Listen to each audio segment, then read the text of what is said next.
சுய இன்பம் என்பது எப்போதும் உடலுக்கு பாதிப்பான விஷயம் அல்ல. அது ஒரு இயல்பான வளர்ச்சியினுடைய ஒரு பகுதி. எப்படி குழந்தை நடக்க கற்றுக்குது, பேச கற்றுக்குது, படிக்கிறாங்க, அதுபோல் பல ஸ்கில்ஸை கற்றுக்குறோம். அது மாதிரி வளர்ச்சியினுடைய ஒரு பகுதியாக சுய இன்பமும் கற்றுக்குவாங்க. ஒரு 14, 15 வயதுலையோ 20 வயதுலையோ குழந்தைகள் கற்றுக்கும் போது ஆணுறுப்பை தூண்டும்போது ஒரு ப்ளஷர். இது செக்ஸ் வளர்ச்சியினுடைய ஒரு பகுதியாக தான் நீங்கள் பார்க்கணும். நம்ம குழந்தைக்கு அப்படின்னு பார்க்கும்போது நமக்கு ஒரு பயம் வருது. இப்போ சினிமா படத்தில் நமக்கு பிடித்த கதாநாயகர்கள் காதலிக்கும் போது அதில் வெற்றி அடையணும்னு நம்மலாம் விரும்புகிறோம். ஆனால் பல பேர் நம்ம வீட்டில் ஒரு பொண்ணு லவ் பண்ணி ஓடி போனால் அசிங்கமாயிடணும்னு பயப்படுறோம். இதுதான் பிரச்சனை. சுய இன்பம் என்பது ஒரு இயல்பானது, சொல்லப்போனால் பாதுகாப்பானது.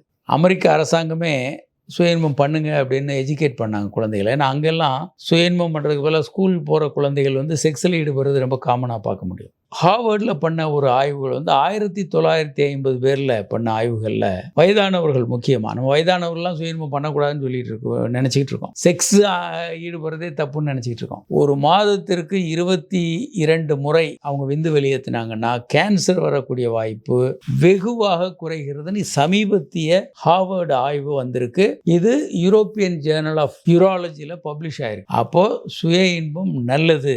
ஏன்னா அதில் ஹார்டு கெமிக்கல்ஸ் உருவாகுது ப்ராஸ்டேட்டில். அதை வெளியேற்றிக்கிட்டே இருந்தோம்னா ப்ராஸ்டேட் கேன்சர் வர்றதுக்கான வாய்ப்பு ரொம்ப வெகுவாக குறைகிறது.